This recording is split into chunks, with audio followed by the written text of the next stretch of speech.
Manipulation is a regular practice among countries. And further, that China has increased the value of the yuan over the last couple of years. But American manufacturers still contend that the yuan is undervalued by as much as 40%. Clearly, there is market intervention. Our responsibility is to work to help our businesses be competitive. What is your suggestion to offset this disadvantage? And Mr. Johnson, they all mention the disadvantage that their industries are facing due to not only currency manipulation, but the tax imposed to their products. So what do you offer? How can we provide a level playing field? Yeah, Madam Chairwoman, thank you. I don't think I use the phrase currency manipulation. Half the countries in the world have a fixed currency or some kind of hard peg, so it isn't that unusual. And the U.S. and the other Western countries had fixed currencies for several decades after World War II. I do think freely floating exchange rates are the ideal. I think Milton Friedman was right. They work the best. But China is making progress. They are in many ways still a developing and underdeveloped economy. They have a poorly developed financial system. I don't think a freely floating exchange rate is probably the right idea for them right now. But let's give them credit. They are moving rapidly in the right direction. A 20% appreciation is significant, and this at a time when the U.S. dollar has been depreciating. I would say let's not put too much stock in exchange rates. Let's not worship at the altar of a depreciated currency. This is where trade and energy come together. One reason why the price of oil has gone up so much in the last few years is the depreciating dollar. Mm-hmm. When dollars are worth less, oil producers are going to demand more dollars.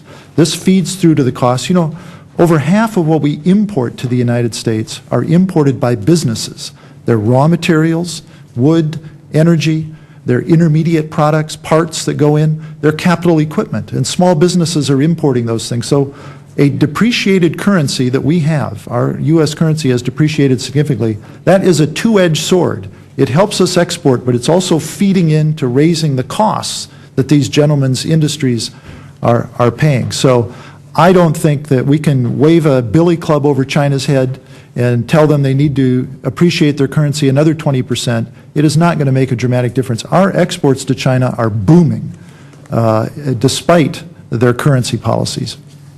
Mr. French and Mr. Johnson, we have some trade agreements pending, Korea, Panama, and Colombia. If there is a provision that you feel that should be made part of that agreement that will provide a level playing field for small businesses and particularly for the industries that you represent, what will that be? Well, I'll go back to the issue of currency manipulation. Korea was one of the originators of the export scheme to devalue your currency so you can export more. And the USTR had guidance in Trade Promotion Authority saying that it needed to address currency manipulation practices. And there is nothing in that agreement that says Korea cannot do whatever it wants with its currency, regardless of the damage it can do to U.S. business. So I think that tends to undermine even the possibility of benefits from an agreement. Mm-hmm. I don't have anything specific. Korea is the only one of those countries that is a reasonably significant market for lumber products, and we haven't had too many difficulties there, but I will ask our people here to see if there is anything specific and get back to you. Thank you. Well, gentlemen, thank you all for being here today. I ask unanimous consent that members will have 5 days to submit a statement and supporting materials for the record without objection. So ordered. This hearing is now adjourned.